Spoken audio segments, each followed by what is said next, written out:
Hey, why don't we go ahead and get started for the afternoon session? We just have our 2 hours left of this course. So let's just do a very short meditation. Just give ourselves a chance to come back into this space.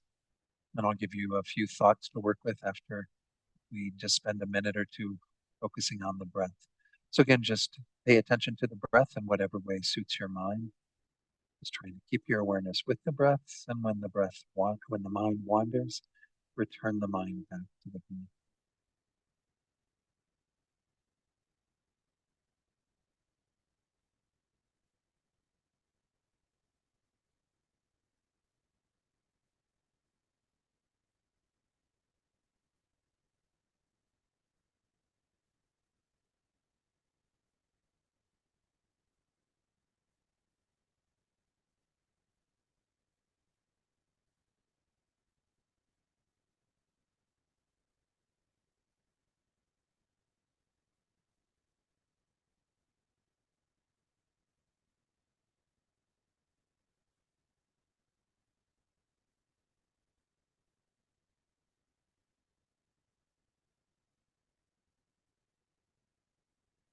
Set our motivation for this afternoon by recalling something we spoke of in this morning session. How when it comes down to what we have control of in most situations, we might be able to control some very minor factors in the external world. In most situations, the main thing that we have to develop some control over, and really the only thing we have control over, is our own minds. So in setting our motivation, do it within that understanding that we're here to continue this process of learning how to work with our minds, to reduce the mind of anger, to increase the mind of patience. And we're doing this so that we can achieve greater peace in our lives, but also so that we can be a source of peace and well-being for others. And just hold this awareness for the time that we have here together this afternoon. Okay, you can open your eyes fully and we'll begin. So again, welcome back. In the morning session, we were continuing with all these different techniques, and I'm presenting to you again as an opportunity to have something to work with anger. And recall that the main methodology is to use those in a safe setting, in your own reflection, meditation, with situations of the past. And we'll do a little bit of that hopefully this afternoon with at least one of these techniques to give you, again, another chance to practice that. But I'm introducing many different things, and it's kind of big throughout this weekend, or well, this Saturday and last Saturday. Sometimes when I've taught this course in the past, I've done it over consecutive days, weekly, so that there's a little bit of time in between to work with all of this. So I realize you're being given a lot of information about how to work with anger. The job after this is to sort of sort through all of that and pick those things that seem like you like to work with them further. You can certainly try all of them and then settle on a few that you see as really kind of the things that you will go to in terms of confronting situations that would normally provoke anger in your mind. So we're on the kind of overall topic has to do with seeing things from the other person's point of view and observing how we co-create situations. So let me put up a little outline for that so we get grounded as to, excuse me. Oh, I didn't I have to open that file again. That was the one that I had to close just a short while ago. Let me make sure that I can find it. Is that it? Let's see, yeah, that's it. Okay. So this is the overall outline. Again, all these files are available at TNL's website, course materials button for this course. So we're on the third level of practice, which again is practice number 5. We'll show you that shortly, but we had the first part that we looked at before our lunch break, which was seeing things from the other person's point of view. The idea there is that if at least we have the understanding, the space in our mind, to think that the other person is looking at the situation somewhat differently than we are. Again, we're not getting into a battle of who's right, who's wrong, just to have the understanding that people do bring something into the situation that flavors how they are looking at it, how they are experiencing it. Excuse me.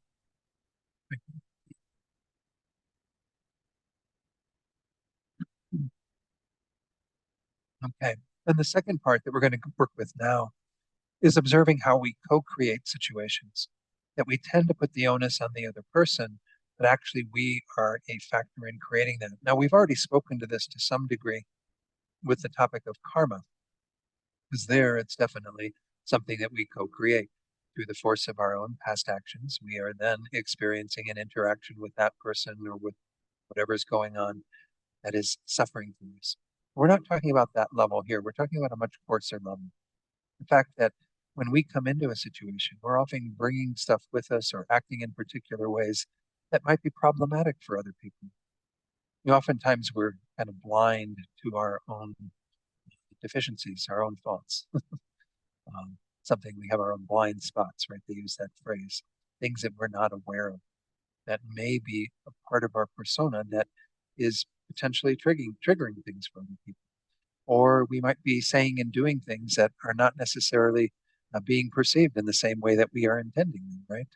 So we may be inadvertently, excuse me, I'll make sure it's right. We may be inadvertently co-creating situations. Hopefully, we're not intentionally co-creating situations where we're like annoying other people, even though we know that they would be annoyed by those things. But we are no doubt a party to all of this in many situations.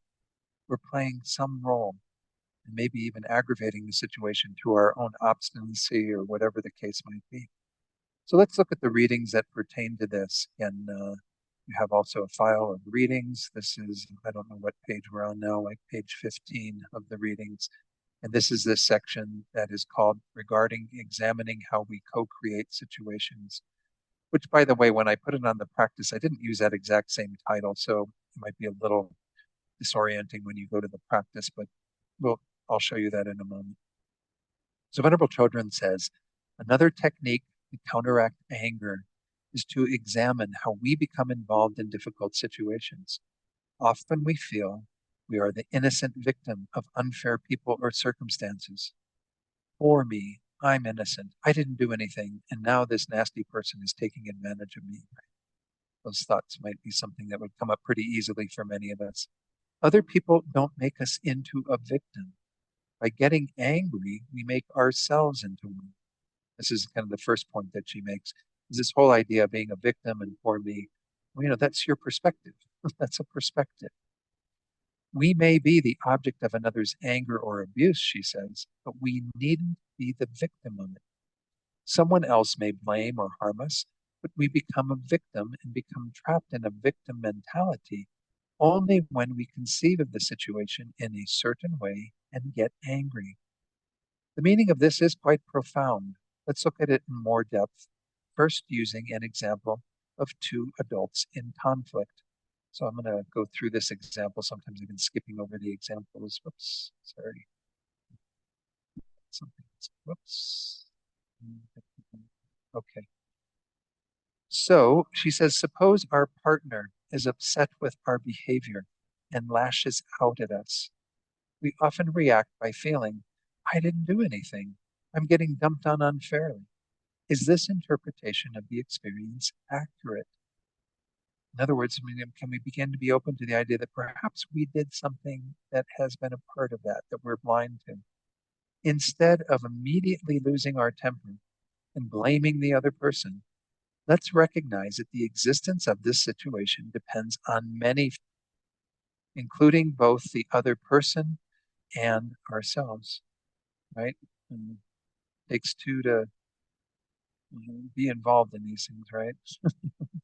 Never dependent solely on one person. It's always two parties at least involved in any of these conflicts. First, let's look at what we might have done in this life that resulted in our being mistreated. How might we have co-created the situation? Did we do something that aggravated or hurt the other person and made his or her acting this way towards us more likely? Looking inside, we must be honest with ourselves. Maybe we really weren't so innocent. Maybe we were trying to manipulate the other person and they didn't fall for it. Instead, they got upset and then we acted hurt and offended. But in fact, our own behavior contributed to the situation. So again, as I just explained a short while ago, some of us may be even doing this inadvertently, where we are playing out a particular pattern. I mentioned this even a little bit last Saturday, how sometimes relationships get into a pattern of kind of mutual abuse almost. And it's not really severe to where like it's horrible abuse that's going on. It's just a way of kind of working with each other that is grounded in patterns of it's like one-upmanship where you always want to get on, be right in the face of the other person and assert your own position and what have you. I mean, it does happen. For some relationships, it might be more prominent than others. We don't even necessarily realize to what degree our own faults and our own flaws are playing a role in inciting that type of response from the other person because we're being stubborn, difficult, obstinate, and the other person is simply reacting to that. Again, we're not saying they're 100% off the hook, but we have to acknowledge the role that our behavior is playing in that. Again, sometimes it's not so kind of intentional at all. It's something that we actually are just simply doing because that's the pattern that we've learned to have with that person. So we have to be kind of, again, aware of our blind spots, the stuff that we're not seeing about ourselves. Well, this is a tougher one to investigate. That's why, again, we're getting into the later ones that are a bit more challenging for us. Initially, it might be a little easier to work with some of the concepts. This involves looking at our own faults, our own flaws. We're not all perfect. I'll be the first one to put my hand up and acknowledge that. I know in my relationship, I can begin to see at times where I start getting into that role and kind of playing the role that is going to be annoying for my partner. And then I go, oh wow, what am I doing? Step back, check it out, make sure that I kind of change things so that I'm not creating the situation myself or co-creating, again, because there's always going to be his response to that as well.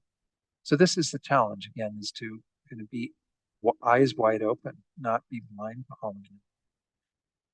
Then she goes on to say, some people may be concerned that this is blaming the victim and encouraging people to take responsibility for others' behavior. This is what may even come up for us as we start looking at this. Like, you mean to tell me that me in the moment, I'm the one that's at fault?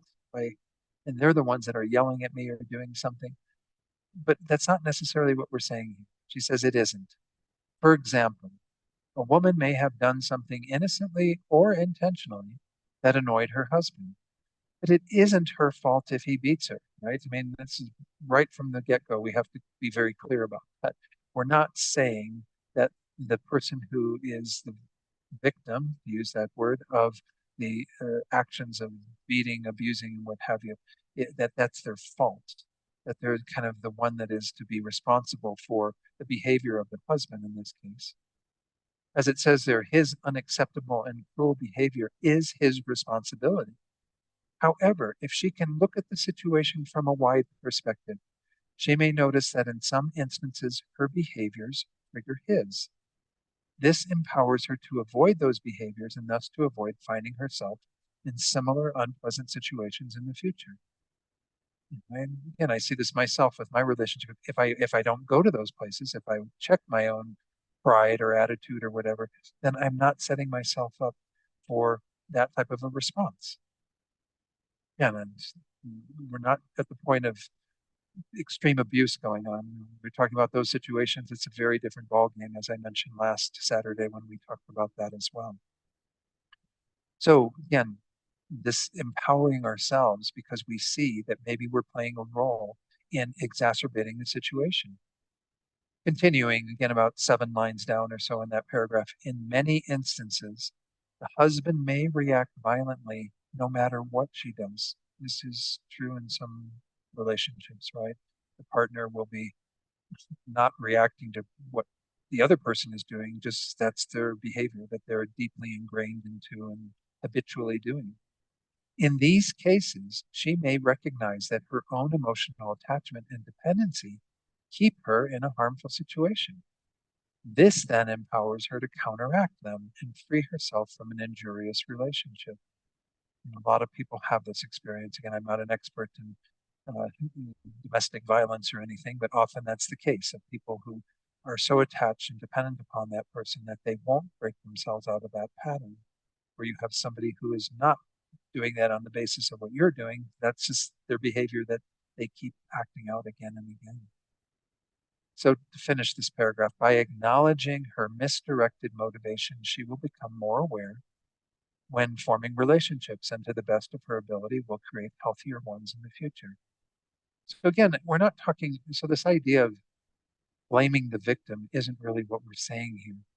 We're saying that any one of us who are on the receiving end of whatever it is that is happening, and hopefully it's not at that extreme of physical, sexual abuse, what have you, where some people do have that experience.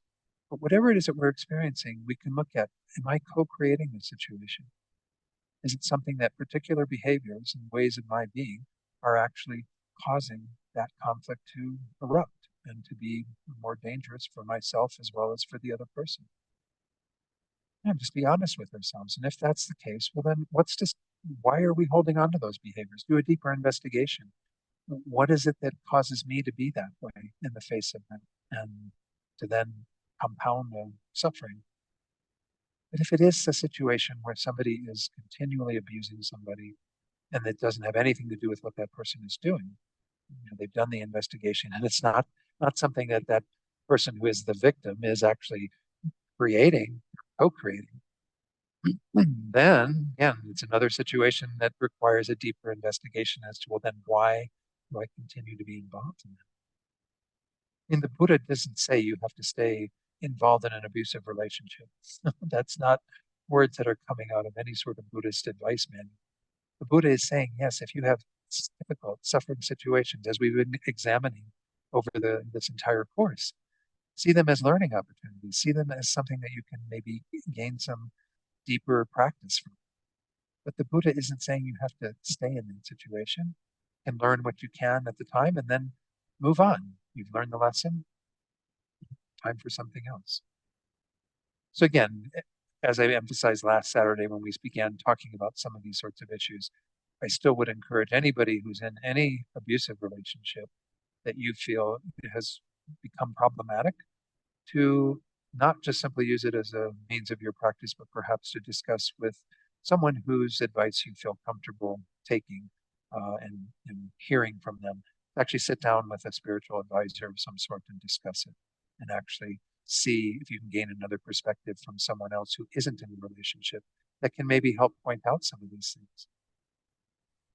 But I also mentioned last week that Venerable Rabina had one student, a woman that worked with her for quite a long time, and it seemed like, the best thing would have been for her to extricate herself from this abusive relationship. And she decided to continue being in it and make it her practice. Well, that's very courageous. That's not, again, where we're all necessarily.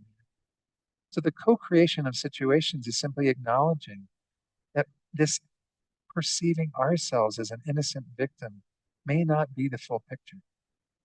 We may be playing a role. We may be doing things that contribute to the situation. And just to be honest with ourselves about that. And if it's something that we don't necessarily have to be that way, maybe if we look back on it, we say, well, maybe part of the problem is that I do tend to always want it my way, where it's always about me and me making sure that I'm okay with whatever our plans are, or decisions that we're making, and never being okay with just totally giving that over to the other person. Maybe that's the pattern. I'm just using that as an example. We have to kind of check up and see what is it that we're doing that may be contributing to that. And are we willing to back off from that a bit and to change our behavior so that we then aren't making the situation more complex? All right.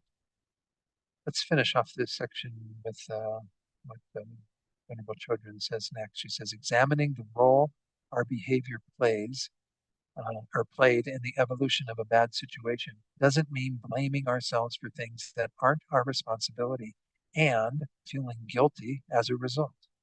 Getting down on ourselves is actually another trick of the self-centered attitude. It exaggerates our own importance by thinking, if I'm not the best, then at least I'm the worst. We do have that kind of weird thing of self-centeredness appearing when we even are talking about putting ourselves down. We become still the center of the universe. It's all about me and me being the worst person possible and whatever. And guilt and blame, these two things that are mentioned in this paragraph, these are kind of two of the worst sort of states of mind to have anyway. In blame, we haven't really talked about blame at all this entire course in terms of it being a valid state of mind. The blaming always gets us into trouble when we try to put the onus on the other person, or conversely, put the blame on ourselves. Neither one of those is the accurate portrayal of what's going on, right? It's a co-created situation.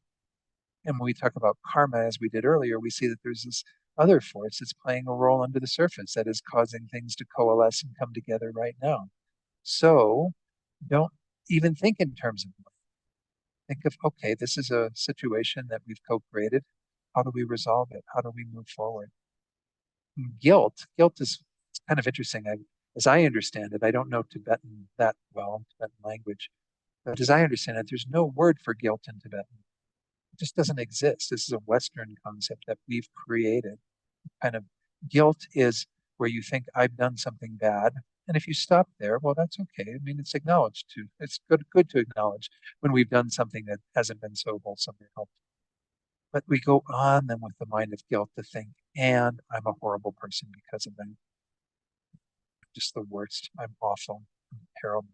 We beat ourselves up on the basis of what we've done rather than simply acknowledging that's what we did.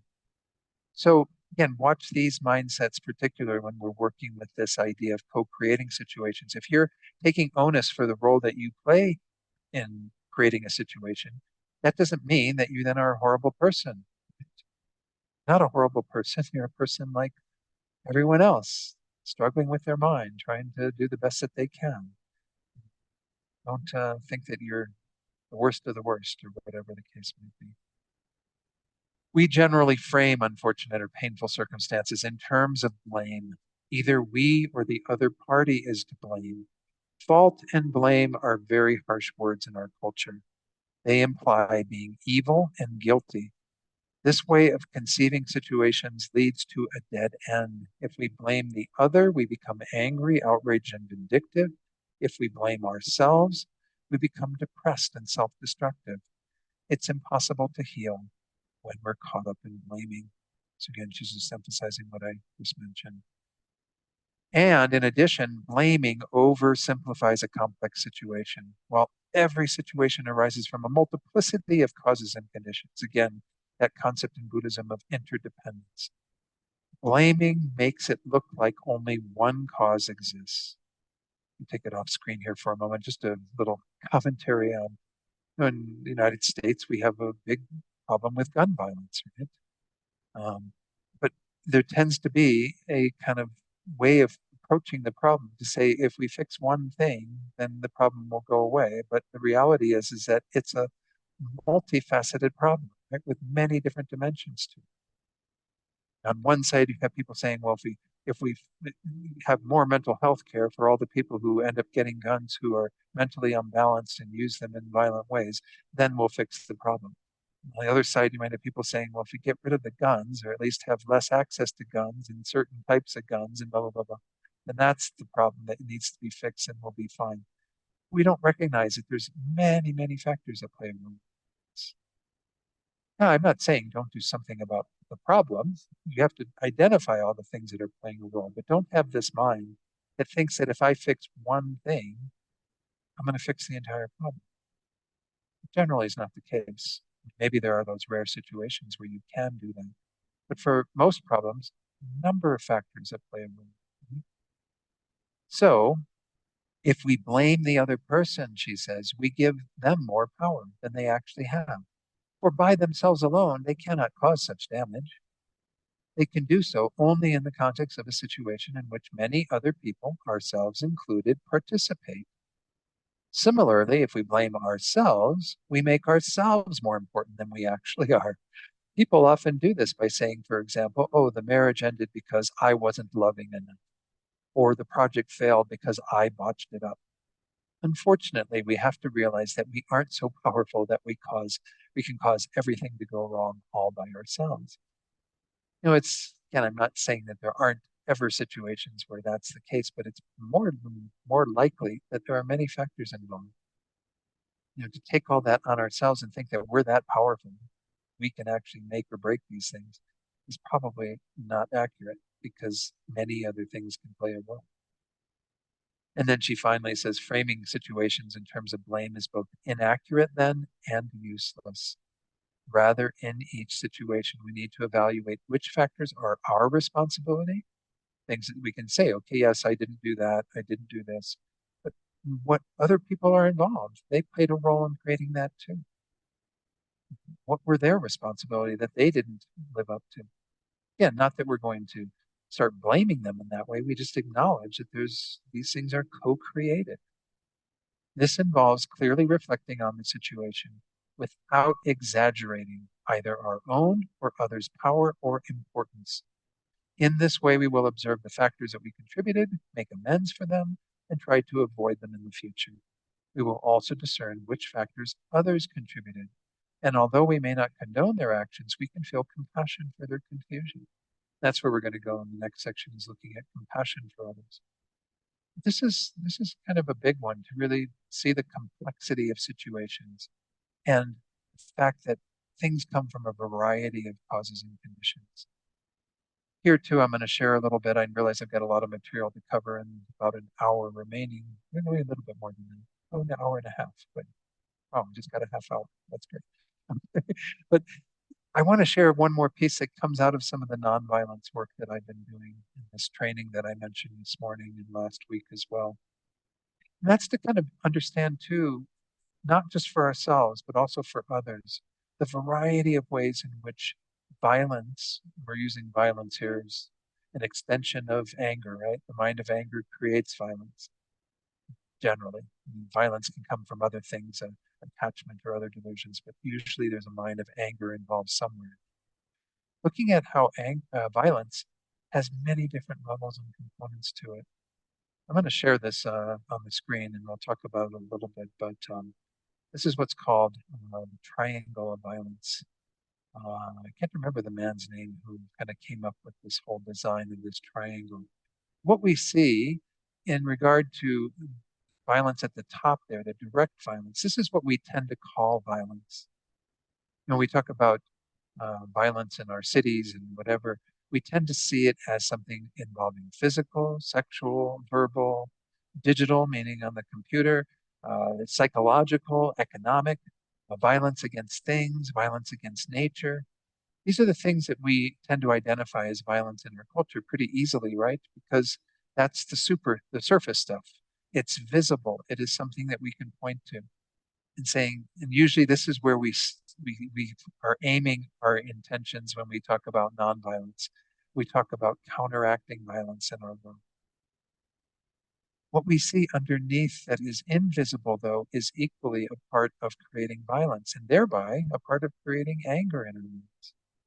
So I wanted to bring this up in the context of working with anger, specifically because a lot of times we aren't even aware of all the other factors that create situations for us, that play a role in producing violence and anger in our own lives as well as the lives of others. So on the left-hand side there, we see what's called cultural violence. This includes our social norms, values, and beliefs that get extended out throughout various cultures, whether those are microcultures or larger cultures.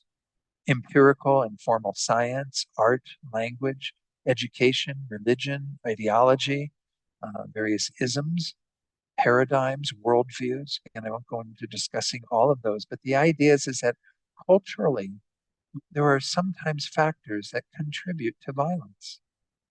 And even if we look at the way in which violence has become such an accepted part of entertainment, you know, I'm always kind of shocked at these shows that I might hear about. I often try not to watch them, but you know, you might hear like there's this really good film and everyone wants to go see it, and you go see it and you realize it's all about revenge.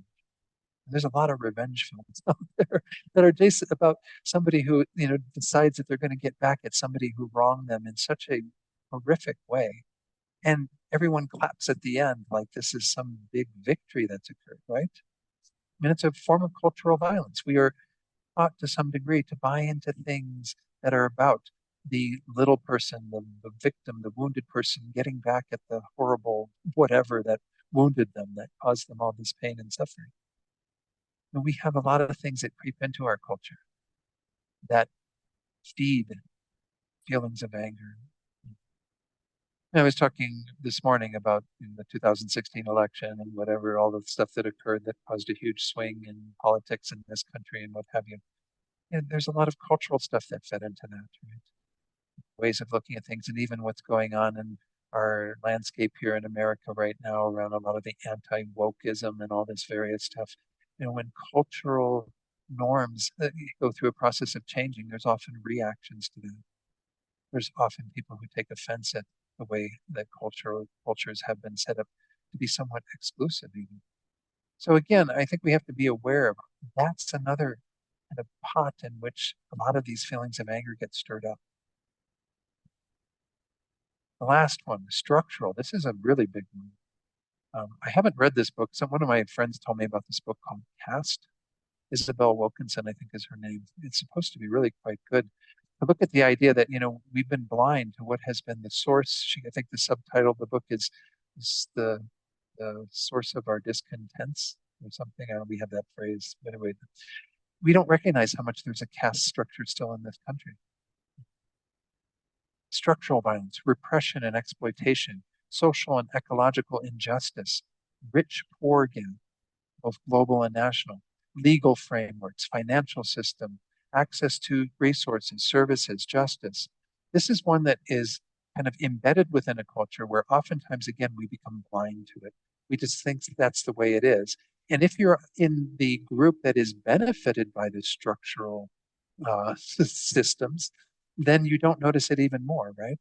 Because you become really blind to the ways in which you have a particular advantage, privilege. And we become a little more aware of this. Yeah, Mary.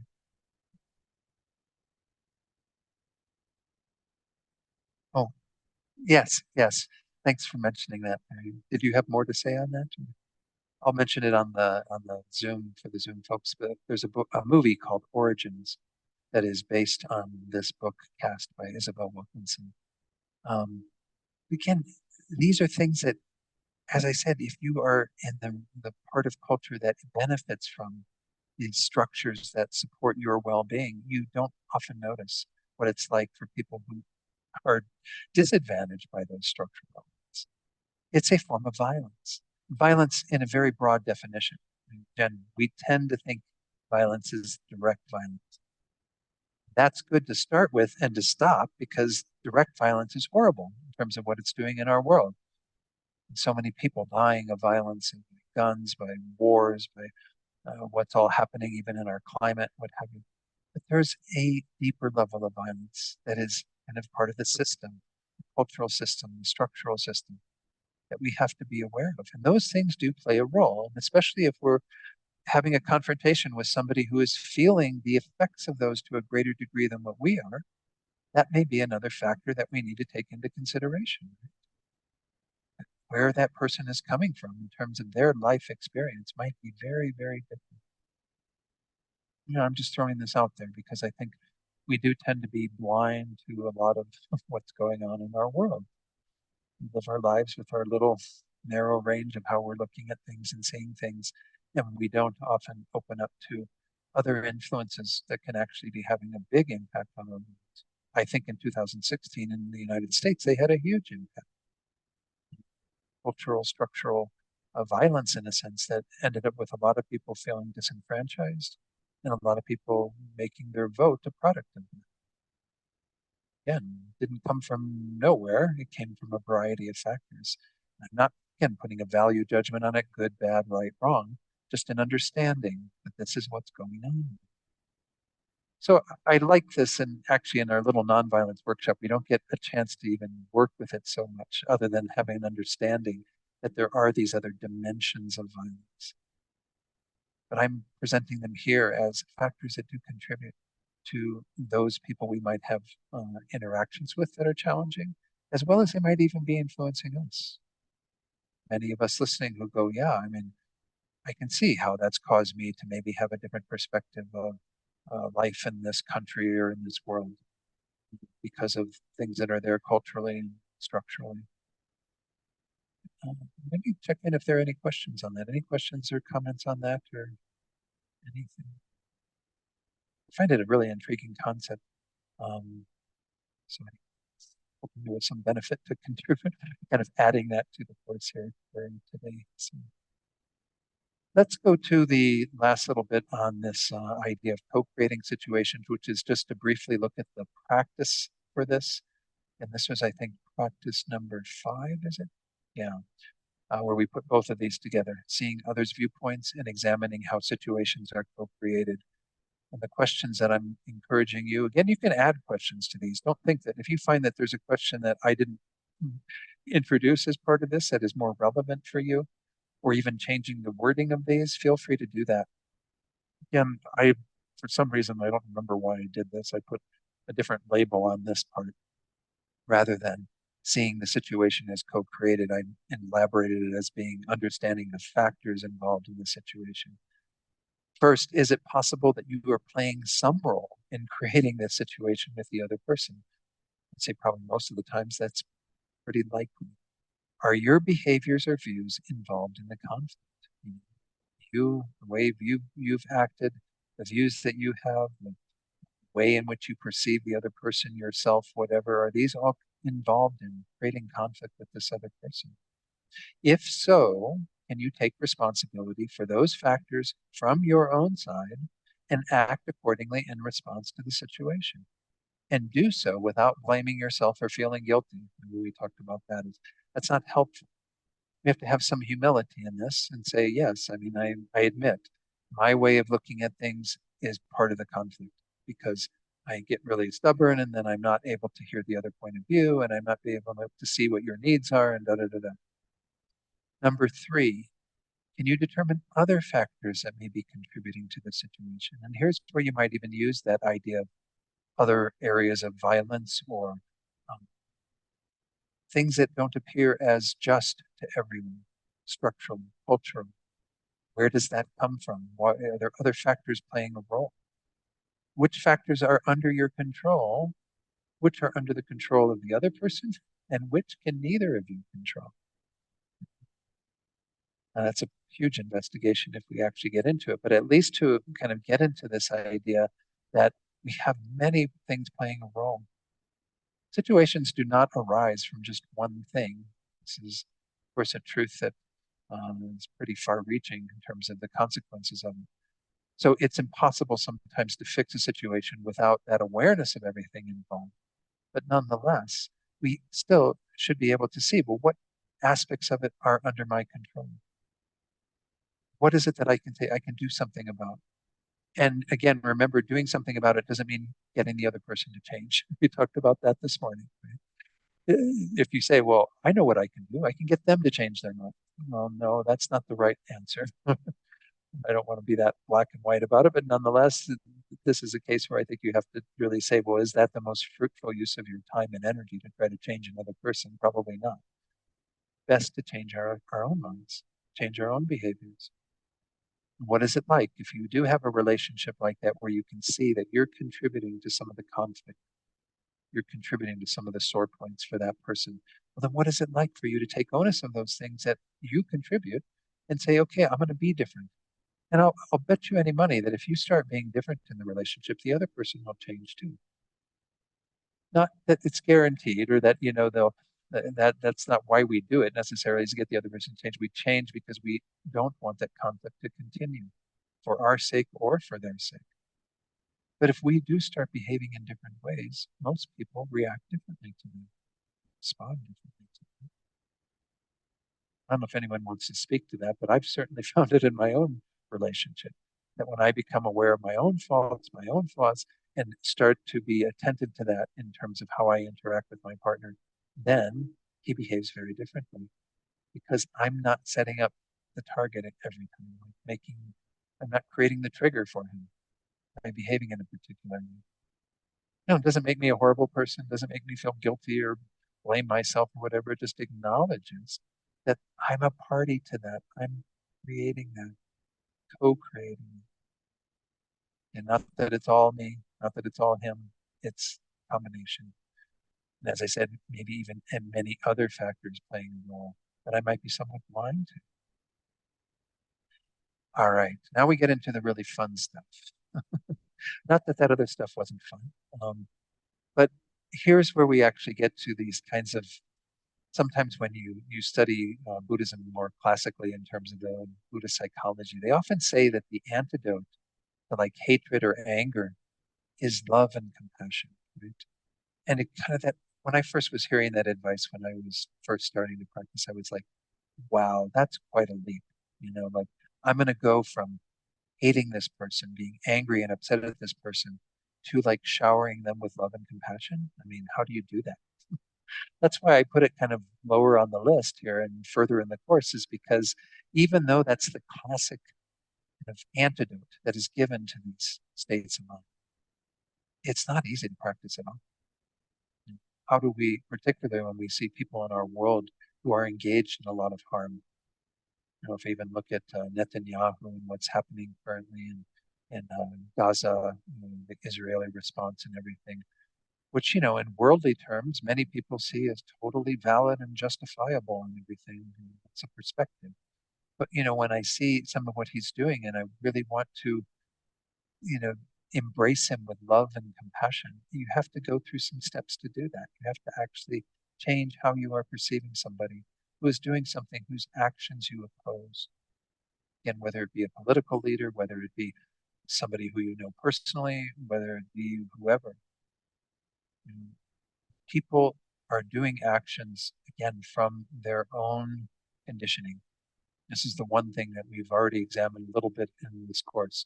Everyone is acting out of the conditioning that has brought them to be the person who they are. Now, could they be a different person? Well, absolutely. That's the whole point of Buddhist practice, right? Because we ourselves have become different people through practicing these teachings. Those of you who've had some practice, even those of you who are fairly new, have probably already seen the power that Buddhism and working with your mind has to change who you are, you to become a kinder, gentler version of yourself. It's totally possible. So when I look at other people and I understand that, yes, they're engaging in this particular action, just like His Holiness was saying about the Chinese soldier, that story that I shared this morning, torturing the Tibetan boy who was the son of a counter-revolutionary Tibetan man. Even though I see that behavior and I can say that that behavior is wrong and shouldn't go on in our world, I can understand that it comes from various causes and conditions. I can understand that people who are up to this mayhem in our world and doing these horrible, violent things, there's an explanation to why they are who they are. Not condoning it in the least, just understanding that is what has created them. If you change the causes and conditions, you can change who the person is.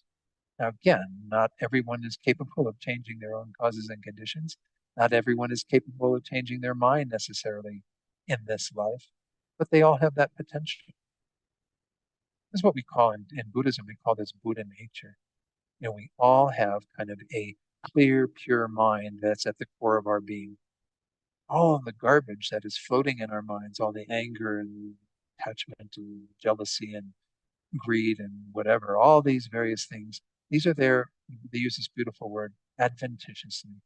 Adventitiously means that they are not in the nature of the mind. It's like dirt that's in a glass of water. You have a glass of water and double some dirt in it and mix it all up. It loses its clarity, right? It's opaque, murky, muddy with all of that dirt in it. But if you run that water through a very fine, it's just kind of going in and out here, is it? Sounds like it's going in and out, but hopefully the batteries will last, or we'll find other batteries during the break.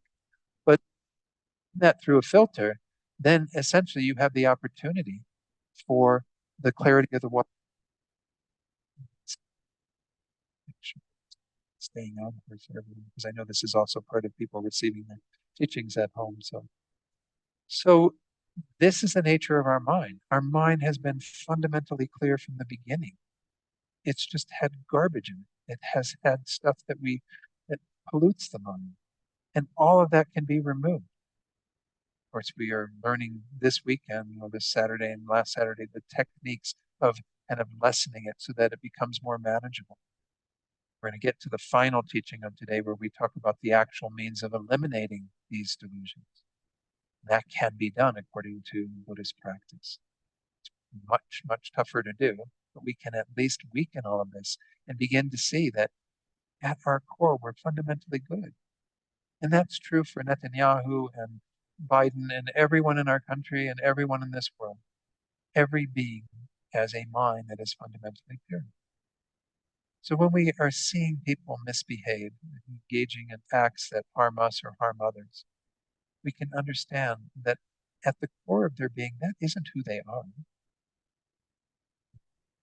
Yes, they might appear pretty solidly that way because of all the causes and conditions that have led them to be that. But that isn't who they always were. That isn't who they always will. Due to other causes and conditions, they would be very, very different. Look at even in our own lives. Again, say something had happened in our lives very early on that would have changed your situation almost entirely, right? Or suddenly you would have lost some of the advantage you have or some of the benefits and resources that you have, and suddenly you were a totally different person working from a different vantage point. You would have made probably very, very different choices about your life than what you did on the basis of other conditions. So again, this is the section where we actually kind of begin to open our hearts to people, begin to see that we're all sort of works in progress. We're all kind of trying to do the good work, and yet, nonetheless, not always capable of doing it. I did skip this little paragraph, this last one on page 17, pertaining to that previous topic, but you can read that. I don't think there's anything that I hadn't discussed in some way on that. So we're up to part 2D again in this whole section that's all mostly about the antidotes to anger, examining the nature of the other person and generating compassion. And then secondly, responding actually with kindness towards others based on some of that understanding. So page 18, let's look at the first part of this, the nature of the other person and generating compassion. So to prevent anger from rising in response to harm, Venerable Children says we can also ask ourselves, is it in the person's nature to harm us? In other words, are they the dirt? Are they a dirty water? I mean, are they always dirty water? Is that their very nature to be harmful? In one way, we can say it is human nature to mistreat others upon occasion. We're all sentient beings, caught in the net of cyclic existence. So, of course, our minds are obscured by what are called the three root afflictions: ignorance, anger, attachment. If that's our present situation, and if we said it was absolute, that that is our nature, to be to have anger, to have these delusions present, well, then why expect ourselves or others to be free of misconceptions and destructive emotions? If a person is harmful by nature, then getting angry at them is useless. It would be like getting angry at fire because it has the nature of burning. That's just the way fire is. That's just the way this person is. Becoming upset about it is senseless because that cannot alter the cause of the injury. In fact, this little kind of argument is part of what Shantideva sets out in that chapter on patience that I've cited here and there. Let me share that slide with you and you can see it in his own words, Master Shantideva. Even if it were the nature of the childish, meaning those who behave in a childish way and without the wisdom that we would all ideally like to have, if it were in the nature of them to cause harm to other beings, it would still be incorrect to be angry with them, for this would be like begrudging fire for having the nature to burn. So we see that this is the case. If it were, let's say, any of these historical figures like Adolf Hitler, right? So much suffering through the force of him being a primary factor, though obviously, again, a co-created situation in Nazi Germany and everything that happened and blah, blah, blah, blah. Not going to go down that whole alleyway, but if we talk about just Adolf Hitler and we think, okay, it's in the nature of Adolf Hitler to be a harmful human being. If that were the case, if Adolf Hitler could do nothing but harm, if that was in his very nature, well, then that's the way he is. It would be, again, that fire has the nature of burning, meaning it is heat and causes things to be consumed by it. Well, then that's in the very nature of Adolf Hitler to be harmful. So why would we begrudge him for that? Why would we blame him for that if that's his very nature? And now Buddhism would not say that that's an absolute. Buddhism would say yes. Most of us are definitely under the control of what we have done in the past that leads us to be a particular way in this life. And there's that big argument about in behavioral sciences about nurture versus nature. We even use that word nature. We would say that to some degree, we have a nature that is conditioned by what we've done in the past. So some young children, for example, might come into this world being very violent towards other children or towards animals, what have you. This happens, right? Well, that's obviously some programming, some conditioning that they brought into this life that is a kind of their nature. But with other causes and conditions, again, even a child that's like that might be taught to, you know, get a different view of those animals that are being tortured or the children that they're making fun of or whatever the case might be. People engage in bullying and harming and what have you, but they are not, by their very nature, always going to do that because things can change. So again, we wouldn't subscribe to this particular point of view, but Master Shantideva is saying it's one or the other. Either it's by their very nature to be harmful, and therefore we'd be ridiculous to ask them to be different or to expect them to be different, because that's their nature. But if it isn't their nature, well, do we have room then to get mad at them? If that's not their nature, well, let's look at what Master Shantideva says, and then we'll go back to Venerable Chodron's commentary, or talking about anger. And even if the fault were temporary, meaning it's not in the nature, but this is just a temporary state of mind for them to be harmful and so on, in they who are by nature generally reliable, it would still be incorrect opinion. For this would be like begrudging space for allowing smoke to arise in it. That's pointing at that adventitious nature. If we say that the afflictions are adventitious, that they are arising in the mind based on various causes and conditions, which is what Buddhism holds, right? That it's not the very nature of beings to have anger in their minds all the time. Anger arises in certain situations with certain causes and conditions. It's not in the nature of our minds to have anger. We're like, again, the glass of water that is absolutely clear, that's simply polluted for the time being by this dirt. And all that dirt can be removed. The filter that removes it are the teachings of the Buddha, the practice that we engage in that actually help us to clarify our minds, to remove everything that pollutes our minds. And we're going to get to that final antidote to that later today when we talk about the wisdom of emptiness and applying that to the reality of the situation of anger. Okay? So either way, Master Shantideva is saying, if it's in their nature to be this way, well then that's their nature. I can't do anything about it, right? But if it's something that's adventitious, it's just coming through like clouds in the sky, smoke in the sky, whatever. I can't blame the sky for having clouds or smoke in it. If it's just passing through, things pass through.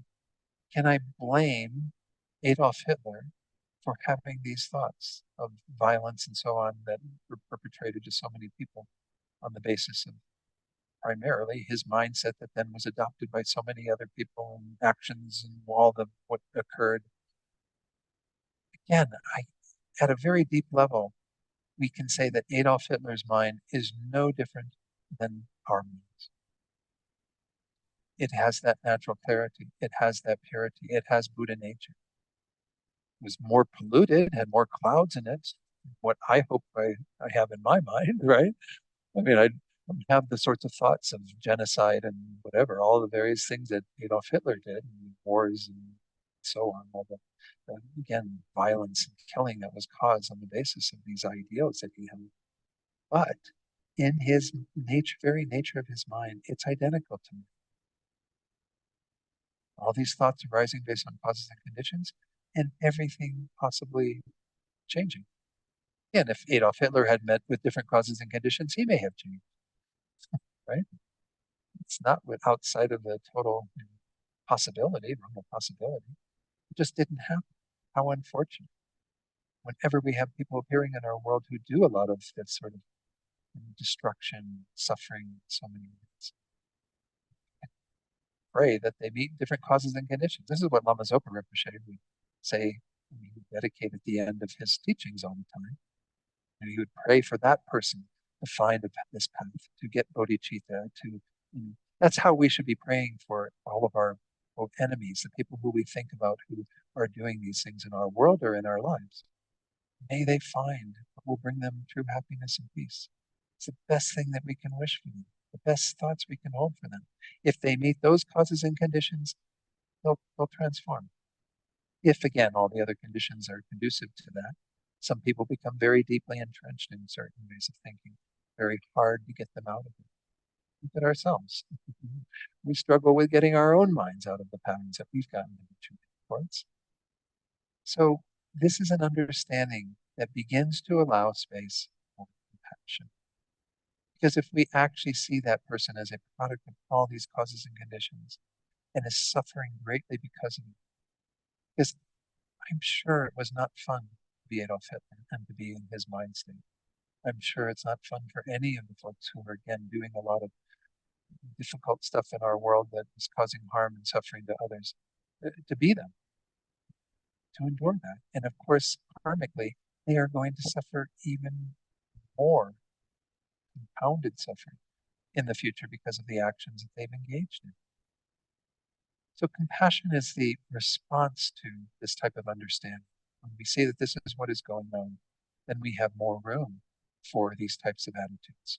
But we can't just say, oh, I'm going to switch my anger mind off and my compassion mind on. We have to have all this rationale. It really helps us to understand why that is the case. So let's look at what Venerable Chodron says about that latter part, that verse about if it isn't in their nature. On the other hand, if a person is not harmful by nature, there's no use getting angry at them. Their inconsiderate behavior is extraneous. It's not their nature. From a Buddhist perspective, the deepest nature of even the people who have acted most horrendously is not harmful. They too have the pure Buddha potential, the pure nature of their mind, which is their real nature. That's what's at the core of our being. Their destructive behavior is like a thundercloud temporarily obscuring the clear sky. That behavior is not intrinsic to them. So why make ourselves miserable by being angry at what is not really them? Thinking this way is extremely helpful. I mentioned this last Saturday. This is kind of along the same lines of understanding this, to separate the person from their behavior. The person we want to identify as being kind of that pure receptacle that is simply dealing with a lot of garbage currently that has, you know, causes and conditions that lead them to manifest in that way. Venerable Chodron says here on screen, we must separate the person from their behavior. We can say a particular behavior, such as cheating or lying, is harmful, but we cannot say the person who does it is evil. That person, like everyone else, has the Buddha potential. They can and one day will become a fully enlightened being. Their negative action was motivated by disturbing attitudes and destructive emotions, which are like clouds obscuring the pure nature of their mind. They are not their nature. These clouds are not the nature of that person. The negative states of mind are not their nature.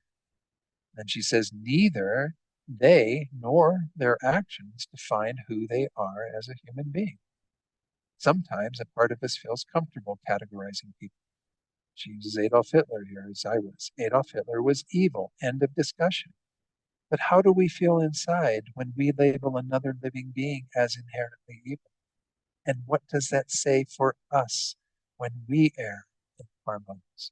Do we also then become irredeemably evil? I mentioned this last week as well, right? When we've been at our worst, I know it's hard to think about that. Not, I'm not wanting to cause you to feel blame or guilt about this, but think about when you've been kind of a nasty person to somebody. You've said or done something that really harmed them, and you even had that intention, right? You're like, I'll get their vote. I'll say this about them or do this to them. Would you want to be identified as that in your entirety? That is not the total of the sum total. It's a couple of moments in time when you were behaving badly, when you're behaving poorly. Now, again, someone like Adolf Hitler had many, many more moments of that than you do. But does that make them more evil in terms of that becoming more of their nature? No, it just means that they had more causes and conditions that fed that. Whereas, if I had my moments of being a real jerk to somebody, hopefully I had the composure afterwards to kind of go, wow, that was really horrible for you to do that. You need to apologize. You need to do something kind of make up to all of this. Again, Adolf Hitler didn't have that. He didn't have a sense of conscience where he would be able to go back and change his course of action and thinking. But we do. Thankful that you do. Be thankful that you do have some sense of not wanting to further these negative behaviors. And where you have done that, that you have some awareness now that at least this is something that you want to do differently. But Adolf Hitler's mind is as pure in its very nature as yours is. There's no difference. It's just a degree of a matter of degrees. A bit of dirt in my mind, maybe actually maybe more dirt than what I think there is, and then maybe in Adolf Hitler's mind, quite a bit more dirt, and different ways of that manifesting in our world. But really, quite the same when it comes down to our fundamental situation. Let's take a look at another passage from Working with Anger, continuing with this. While compassion does not approve of or condone harmful actions, it does have a kind attitude towards the sentient beings who mistakenly commit them. It doesn't omit any sentient being from its scope, no matter what they do, because underneath their pain and confusion, each sentient being is just like this. They want only to be happy and be free from suffering. Furthermore, compassion is optimistic. It knows that because people are not inherently evil, they can improve and their dreadful actions can stop. Right? I'm going to share here a story. Some of you have heard this story before, and I don't think I told it to you a week ago. Did I tell you the story of Vinnie Ferraro? Did I tell you that story? Some people haven't heard it anyway. So, um, Vinnie Ferraro, I only met very briefly at a Buddhist teachers conference way back in like 2012, I think it was. And I heard his story. And his story, he's a meditation teacher himself now. And his story was that he grew up in New Haven, Connecticut. I've never been in New Haven, Connecticut. I always thought it was like a pristine little wonderful neighborhood, but apparently it's got its share of uh, crime and drugs and everything. And he had a father, I think, who was a drug dealer who got him dealing at a very early age. And he started hanging out with a lot of people who were pretty cruel and you know, violent. And the story is that he would go out with these guys occasionally on like evenings and he'd beat up people with baseball bats and sort of thing. And this was the behavior that he and his buddies would all be about. The story is that one night he was there and they found this homeless guy that they were going to beat up. And he's holding the bat up above him, getting ready to hit this guy. And the homeless man locks eyes with him and says, "Please don't do this to me." And Vinny says, "What makes you think I'm not going to do this to you?" And the homeless man says, "Because you have the most compassionate eyes I've ever seen." And Vinny, like, he didn't say he dropped the bat, but I mean, essentially, he could not beat this man. I mean, it was like, St. Paul go on his way to Damascus having this like conversion moment or something. It was like a total change of his mind and his heart just like being wrenched open where he had armored his heart before. It was all wide open and exposed. And he saw the humanity of this man that he was going to beat, and maybe even again saw something deeper inside himself. And it was a turning point. So we were just talking in this passage about how everyone has that potential to change, for something to shift, something to happen. Chogyam Trungpa Rinpoche, who I never studied with well before my time in Buddhism, but he talked about this being kind of the soft spot. We could call it Buddha nature, you could call it soft spot. It doesn't matter what you call it. It's just the idea that at the core of our being is something good. There's even that phrase, the better angel of our natures, right? And this is that deep down inside, we all have the seed of goodness, the seed of love and light and compassion and everything that's kind of there. But many people, again, armor them. They cover that so extensively that then they can be cruel. They can be cruel to people, to animals, to whatever. With the right conditions, like Vinny had that night of this particular person locking eyes with him and saying this to him, all of a sudden, it's gone. The armor is the totally peeled away. The heart is revealed for what it is, and there's a whole new path. This man's a meditation teacher now. My gosh, we have those stories in Tibetan Buddhism with Milarepa and what have you, somebody who engaged in a lot of negativity and found the path and became a Buddha very quickly in this life and what have you. So the change we know is possible, even the change for someone like Adolf Hitler or for whoever it is we want to single out as being kind of the worst example of humanity. Well, that's their behavior. That's not them. They too can change with the proper causes and conditions. Okay? I know it's hard to hold these thoughts when we're in the kind of receiving end of harm from others and what have you, but this is what we're being kind of asked to do. Let me go through the questions on this for compassion, and then we'll take a short little break so we can get like a 5-minute stretch and then come back and talk about the other side of this, which is actually showing kindness. So I haven't been reading the little introduction to each of these, but they're all very similar. It's like the idea is that when you are in a situation where you have potential for anger to arise, look at first these two topics that we just discussed, examining the nature of others and then looking at generating compassion for them on that understanding. First, is it in the nature of this person to harm me and others? Is it like the fire that has the nature of burning? Well, if so, is there any use in having anger towards them? Wouldn't that be like having anger at fire for its nature of burning? Secondly, and this again is the more correct Buddhist view, if it is not in the nature of this person to harm, that's not their very nature when it comes down to their kind of core or their essence of who they are. Why make yourself miserable getting angry at what is not really them? Since this behavior is extraneous to them, does it make sense to have anger towards the person? Again, when we see the many causes and conditions that brought that about, just like His Holiness was explaining in that story I shared this morning about the Chinese soldier. He said, I got angry at the Chinese soldier, and then I saw he's a product of his own conditioning that brought him through the propaganda in China and the various ways that he was seeing counter-revolutionaries, that he then was thinking he was about eliminating evil in the world. I mean, we can have lots of distortions in our world, right, that people fall prey to. It's not in their nature, the very nature to harm, but based on causes and conditions they do. Then generating compassion in the light of seeing this person as someone whose actions are motivated by their destructive emotions and disturbing attitudes. Can you generate some compassion towards them? Again, a wish for them not to suffer in that way, not to be under the control of these factors, wishing them to be free from those mental states and from the suffering that they bring. Since you yourself have changed for the better over time, this is a helpful question, to entertain. Can you see the possibility that this person might also improve and cease their harmful actions? Can you see them as like a Vinnie Ferraro, as like this person who's simply engaging in that behavior at that time, but something could come along, like that homeless man, that would then change their minds and would then cause like a whole reversal and a brand new tangent that they would go on in their lives towards good. And how does that make you feel about them when you hold them in that? What's kind of interesting in Buddhism, we don't, in tantric Buddhism, there's a lot about imagination, but we don't use the word imagination discussing how we work with our delusions. But this is a nice thing to imagine.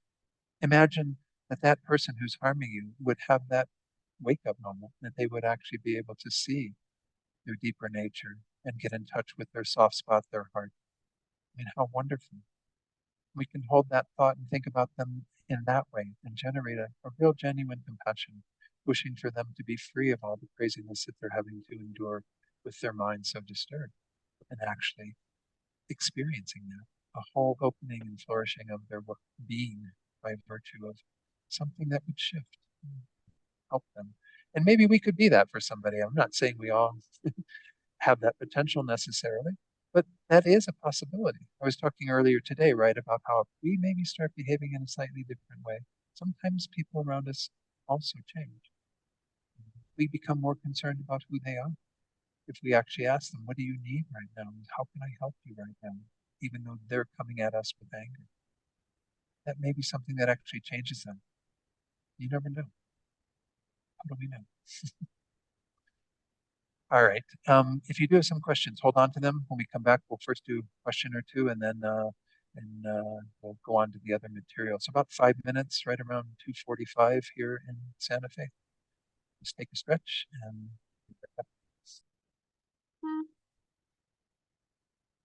so let's go ahead and resume. So I did want to check in and see if there were any questions. I might have a little more to say on this topic of compassion for those who harm us or harm others, but it's a huge practice. Maybe we'll do just a short meditation on that too, though we are running out of time. Any questions or comments on anything we've talked about, especially in the last hour or so? I had a couple, but they're in the chat. You don't have to address them now. I don't know that they're really relevant at this point. Okay. Did you have a question, Kath? Or? Uh, no, those are my questions, but you can, I mean, they might take up more time. I'm not sure where they went to. I'm not seeing them. They went to the Buddhist Center. Because yeah, someone should be. Are you monitoring that, Bill? See, we had someone here monitoring the questions in the morning, or monitoring from the Buddhist Center, that logon ID. But right now, I don't even see them on here. Well, there's me. Yeah, but I don't know. Can you check if there's with the computer back there? I don't know if you can go to the. Because yeah, if the questions go right to the Buddhist Center, then they're the only ones that can see. And but isn't it on the computer screen there? And I don't know if you have the. Do you have the? We might not have a way of getting to those. Do you want me to put them in your chat? Yeah, I mean, if you can send them to me, or if you can put them to, I don't know if you're comfortable sending them to everyone, but at least to me, then I can see. But was it something that you can share? Did you see them there? Oh, okay, we've got them on the screen here. Let me. Ah, okay, you copied them over. Great. Another question. Um, and that's the one about practice number 4, applying karma. Do you mind if I read this for everyone? Ken? Is that okay? Yeah. Okay. Okay. I had a car accident years ago while under the influence and hurt the other driver. Though I'm no longer under the influence of drugs or alcohol, I can get very angry while driving. This week, someone in front of me was driving really slow and then sped up to get through a yellow light while I had to sit at the red light. I lost it and swore loudly, as if they did it intentionally to me. Does it matter that I relate present actions so directly to past actions? Does it matter, or just think it was something I did in the past? I think we have to recognize that, again, we have a lot of things that get ingrained in us where we feel a particular way that even though we might start changing our behavior, that is still there, that tendency, that habit that will come back into play. So again, does it matter? I think in the end, it's good to be cognizant of how we have that kind of past experience or action that then carries over into our present moment. And to be as mindful as we can about treating ourselves kindly at that time when we see that arising, so that we try to counteract whatever anger or frustration that might be coming up on the basis of that. Um, Again, it's not creating kind of the new karma or of a new karma of following that mind and doing anything destructive. In this case, you were just, yeah, maybe yelling, not even at somebody, but just getting angry with somebody who went through the light while you were waiting at the red light. There's no real kind of horrible negative karma creating, but obviously we create karma even just mentally, and we strengthen those patterns every time we buy into them. So when we have something from the past that comes back into our present moment again, still needs to be addressed, still needs to be lessened as much as possible with whatever antidotes and counter thinking that we can do that will reduce the tendency for that. So that would be, again, my kind of just initial comments, but um, does that help a little bit, Kath? Or, mm, I mean, I know it's hard because again, you've got an experience that is triggering some pretty strong emotions. When we see these emotions, to recognize that we have a choice in how we're going to look at that. We have a choice in whether we're going to allow that to take us in that direction or produce some other thoughts that will actually be more beneficial. Then back on accepting the nature of things, very helpful for me in dealing with my chronic pain, in capital MY, chronic pain. I can fiercely identify with it. I get frustrated and angry. I try not to shoot arrows at people near me and try exchanging self and others, not to spin and send out my hopelessness, um, but what? My compassion for others' suffering? What is genuine compassion? Um, Again, passion is always a most helpful response to any sort of suffering. If we look at our own suffering, we can begin with having compassion for ourselves, which doesn't necessarily have to get caught up in my, it doesn't have to get caught up in all of this superimposition of a strong sense of self. It can just simply see ourselves as a self-suffering sentient being. I'll share really quickly the self-compassion meditation that Kristen Neff uses. She says, first, be aware and accept that what you're going through is suffering.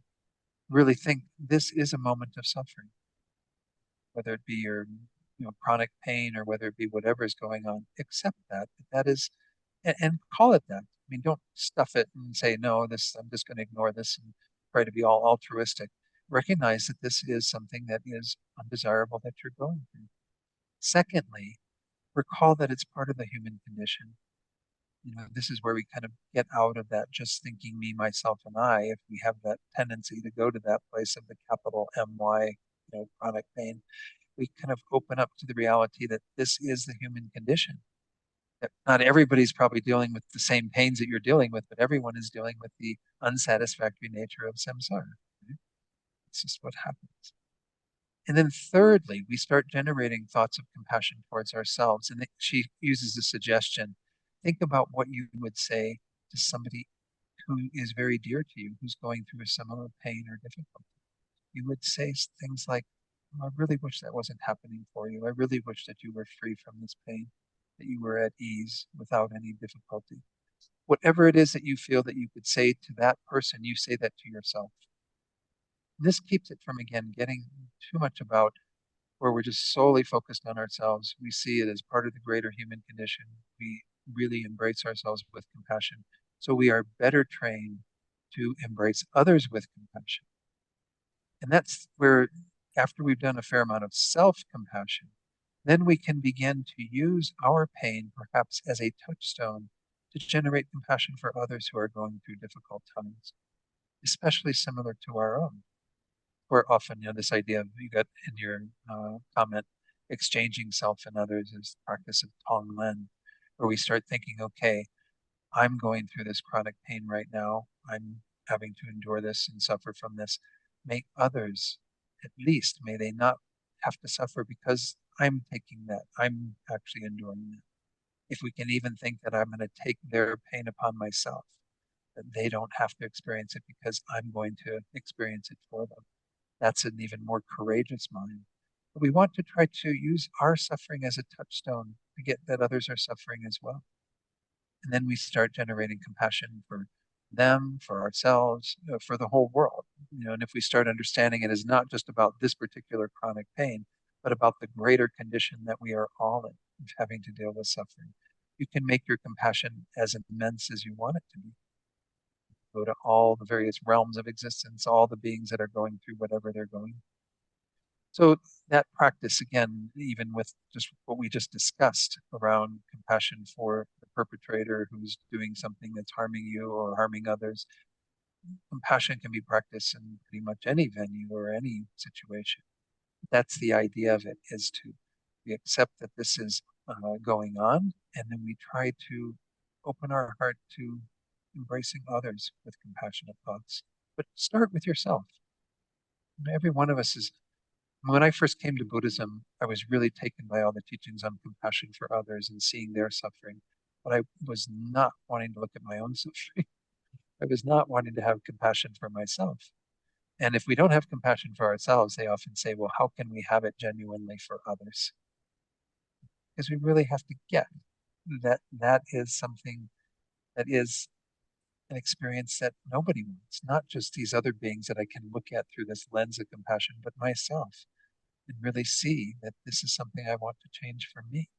Then I can also want others to have a better experience. So, does that help a little bit then too? Yeah. Thank you. Okay. Thank you for sharing those. Yeah, I'm sorry that we didn't have a chance to see those earlier when we were on those topics, but I appreciate the questions. Any other questions from anything I've talked about so far? Sasha, please unmute. You need to unmute your microphone. There you go. Sorry, I just sent this to the chat. And I guess my question is like, how do you keep yourself from being taken advantage of when trying to be compassionate? Because, for instance, I'm going through a divorce and I tried to be compassionate and kind of see what was going on and the disability and everything that he was suffering. And then I got manipulated and lied to and gaslighted. So sometimes, like, when you try to be compassionate, or maybe it's the approach I took, I don't know, but sometimes I just feel like as I'm going through this negotiation and divorce and everything, how do you approach when you're so angry and not get gaslighted? Or if you try to approach it with compassion and have these ideas, not just being able to protect yourself, I guess, in a way too. It's kind of, it's hard, to kind of suss that out. I don't know if I have a perfect answer for you, Sasha, but I mean, I think that again, some of this comes down to if the person is going to behave in ways that take advantage of our compassion, and that's going to occur, it will occur in certain situations. Again, I don't want to make it sound like then we're faulty in being compassionate because that's not the final answer, right? We always want to try to keep a mind of compassion. Where I think perhaps we need to introduce another concept is the idea of making sure that our compassion comes with some level of wisdom. I may have even touched on this last time, I don't remember. Chogyam Trungpa used to use the phrase idiot compassion, which is where we just kind of have this compassion that isn't really looking at things necessarily as correctly or as fully as what we ideally should be. That's why we often talk about the two wings of the bird on the Buddhist path, not just compassion that is just totally dedicated to helping others and being concerned about them and selfless care and what have you, but the wisdom, that wisdom again to know what it is that we need to do. I mean, an example is like if a child, said that they wanted to do something dangerous, like mommy, I want a gun. There was even this case recently, this past week in the U.S. They determined that this mother was guilty, according to our court system, of being giving her child the gun that he then went and killed some classmates with or whatever. And if your child's asking for something and they really want it and you're thinking, oh, I care about you so much, I'm going to give you something that is potentially harmful to you, well, we know that that's not wisdom. That's a compassion that would be really blind. That's an extreme example. But when we are working with others and trying to be compassionate towards them, perhaps we have to also keep that wisdom mind there to know what is the right thing to do or not to do, because we at some level, we also, even though that other person may engage in gaslighting or other things that are harmful for us and them, we don't want them to do that either. Not just for our sake, not just because we'll feel taken advantage of and we'll feel awful, but because we also don't want people to do that. Right? That's not good for them. That's not behavior that is fitting for them to do. So a wiser approach, again, I don't know all the specifics, but a wiser approach would be to find a way to still be compassionate, but to also have boundaries, also have very clear things that we are trying to make sure are there for the sake of the other person, not just for ourselves. And when it becomes too much about ourselves and or me and my suffering, and this person's doing this to me, even though I'm so kind to them, they keep doing that to me, that becomes a little more self-centered. But if we look at it from the perspective of, okay, I do want to protect myself, but mostly I really want to protect that other person. I want to make sure that they don't create patterns of behavior that are going to be harmful to themselves and to me. So I don't know. Again, without talking to you further, it's very hard to find the exact sort of suggestion or whatever, but that's the concept. If we can introduce some sort of wisdom that is looking at it and saying, how do I make sure that I'm as compassionate as I can be with them, within the understanding that I also need to be concerned about the sorts of behaviors that they might exhibit that would be unfair, that would be, challenging for them to engage in, not just for ourselves. Once we get it outside of it being about ourselves, then I think we have more room to think more creatively about what sorts of approaches might be better for that other person. That's I helpful. would just, yeah, well, good. I'm glad. I try to produce something that will be of some benefit, but know that anytime we get into that place where we get too tightly about this is going to keep causing problems for me, that's probably a sign that we maybe need to introduce something else that will give another perspective. Because as we've been talking about primarily today, having that perspective of being all about me, myself, and I isn't going to be that beneficial because it's going to continue the pattern that we are elevating ourselves is more important and what have you.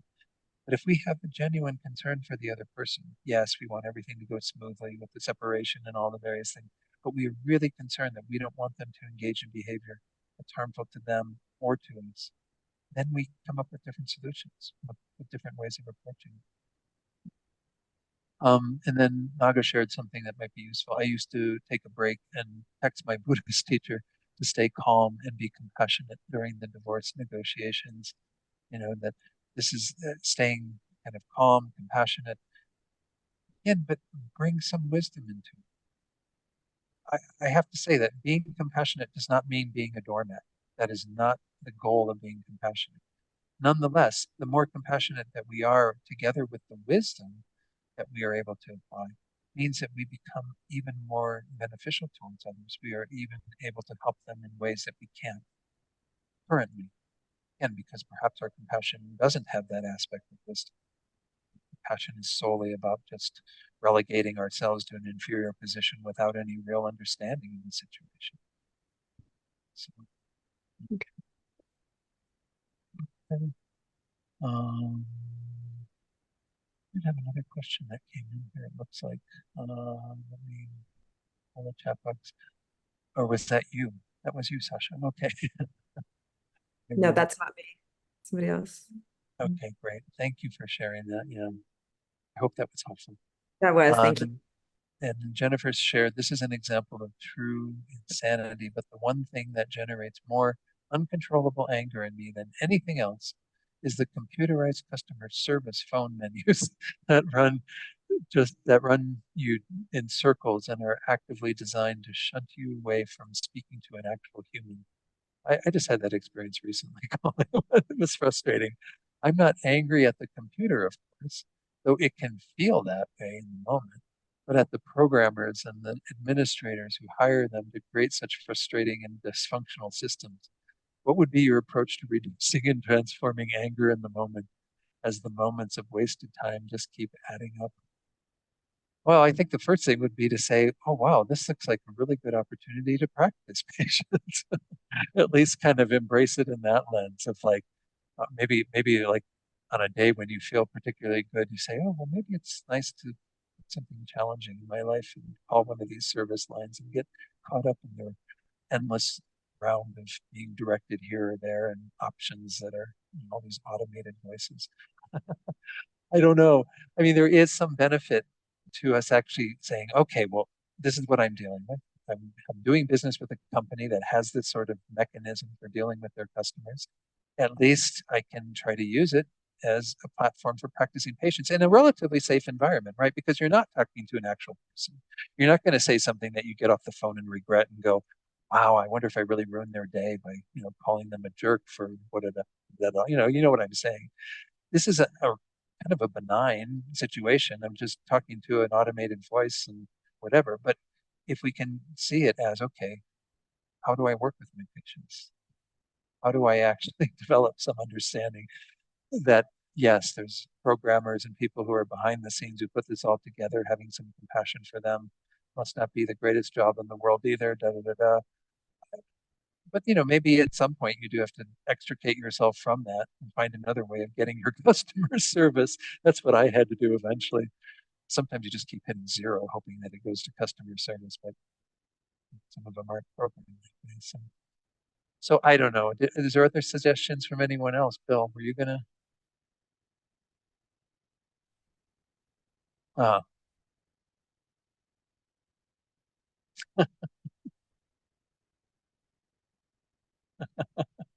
yeah.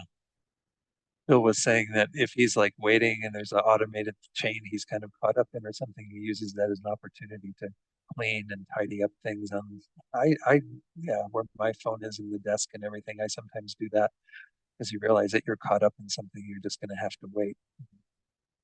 But those loops that you get into where you really can never talk to a real person, they're really frustrating. Um, I mean, I guess, again, go back to Shanti Davis. Is it something you can do something about? Well, I guess you can hang up and just give up on getting any customer service. Or you can maybe, try to find customer service some other way. But then, of course, you might have to just accept that that's the way that this company does business. Maybe you do business with another company. I hope that helps a little, Jennifer. And then another comment, I've used BBB a few times to have specific resolution to an issue that could not be resolved because of those inefficient systems. So the Better Business Bureau we do have certain agencies and things that are set up to address some of this. And so that is another option. Go to a higher power, a higher power of the BBB and say, this company is not very user-friendly, customer-friendly. So let me go on to the other things that we have, because otherwise I'm not be able to touch at least on what we have remaining in our content. Let me go to the readings. This one is kind of interesting, because it's sort of rooted on what we just talked about. If you have more compassion for the person who is harming you or harming others, then maybe you can contemplate the idea of responding with kindness. Another way to deal with our anger, she says, at an enemy is to do the reverse of what we feel like doing. While our angry mind generally wants to retaliate by harming the other, changing our attitude and showing kindness is more beneficial for ourselves and for others. We can be kind without capitulating to others' unreasonable demands. She tells this little story. I'm going to leave it out. It's just basically a story about how kindness ended up getting what the person wanted. It says, we too need to speak kindly to those we fear or find repulsive. As it says in the 8 verses of thought transformation, I shared one of the verses of that earlier. Whenever I meet a person of bad nature who is overwhelmed by negative energy and suffering, I will hold such a rare one dear as if I had found a precious treasure. This is kind of the setup for all of these negative situations. This person actually is very dear and is very precious to us. They're giving us the opportunity to practice patience. They're giving us so much if we really take advantage of that situation in a positive way. So we can be kind to them in response to that. And then she says, we needn't like everyone. People have different dispositions and personalities, and we may have more shared interests with some or feel closer to them than to others. However, we need to explore why we block some people out of our heart, feeling distaste, jealousy, or unease around them, all the while attributing it to the way they are, as if it had nothing to do with us and how we view them. So we have to watch doing that. But we can see that it's true. You're not going to get along with everybody. Even the Buddha had his cousin Devadatta who despised him, made it difficult for him. He was the Buddha. Remembering that everyone without exception wants happiness and seeks to be free of suffering enables us to care about others, whether we like them or not. When we look into others' hearts with this awareness, the petty dislikes and prejudices disappear. Instead, we feel an important common bond with them, for we understand something essential about them, that they are just like us in this very deep way. In addition, by remembering that our happiness depends on the kindness of others, our petty grievances evaporate. More than any other time in human history, we are dependent on others for everything we use and all that we know. We are not independent, isolated units, but live in a relationship to everyone on the planet. For this reason, affection for others, simply because they are part of the world that sustains us, is appropriate. So this idea again that I've mentioned this word a couple of times today, interdependence. During the pandemic, we all had that experience, right? And some people were the ones needing to be out there doing all the things that supported everyone else, and essential workers and medical workers and what have you that were caring for people that were ill. But so many of us were able to be in a safe place and not have to risk ourselves and our health because we were cared for by the kindness of others. Right? That was why there was food on the shelf and toilet paper on the shelf at least part of the time, and all the various things that we needed, right? And the electricity kept going, and everything else kept happening, right? So we could actually be taken care of. Well, that's a reality every day, not just during the pandemic. We greatly depend upon others. So this person who might be harming us, we see them through the lens of being somebody just like us, wanting to be happy, not wanting to suffer. We see that kindness would be a more appropriate response, a more beneficial response rather than getting angry or upset. I don't know if I had a few things I was going to share here as additional quotes and things, but I think I'll leave them on. I don't know. His Holiness often talks about how if we really look at those difficult people in our life, we see that, as was pointed out in that verse, they're actually really, really pretty precious.